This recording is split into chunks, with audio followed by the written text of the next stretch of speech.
চাই না নেক্সট কোনো সরকার বা বর্তমান যারা সরকার আছে তারা গরিব দুঃখীর পেটে এইভাবে লাথি মারবে, এটা কখনোই আমি চাই না।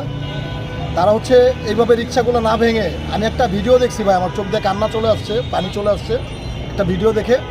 যে রিক্সা ভাঙতেছে, রিক্সার মধ্যে একটা লোক ঢুকে গেছে যে আমার রিক্সাটা ভাঙেন না, আমারে ভাঙা ফেলেন, মানে ওনারও সহ ডলা দিতে বলতেছে, অনেক আর্তনাদ করছে, অনেক চিল্লাচিল্লি করছে। মানে আমার কাছে খুবই খারাপ লেগেছে, কারণ আজকে যদি আমার বাবা হইতো বা আমার বড় ভাই হইতো বা যে ভাঙতেছে তার আপন বড় ভাই হইতো, জীবনও পারতো না ওই লোকটাকে এইভাবে নিঃস্ব করতে। একটা রিক্সা মানুষ হচ্ছে অনেকে লোন তুলে, তারপর হচ্ছে আপনার বিভিন্ন এনজিও থেকে, বিভিন্ন ব্যাংকের থেকে লোন নিয়ে একটা গাড়ি বানায় বেটারা, তারপর হচ্ছে ব্যাটারি কিনে, এগুলো করে হচ্ছে তারা 1-1.5 লাখ টাকা খরচ করে একটা রিক্সা বানায়, অটো রিক্সা। এই রিক্সাগুলো যদি এইভাবে হচ্ছে ধ্বংস করে দেয়, ওই লোকটা এমনও হইতে পারে যে ওর ফ্যামিলিটা পুরো অচল হয়ে যাবে, তার ফ্যামিলিটা কি করে খাবে। এইটা না করে যদি তারা ওয়ার্নিং দিত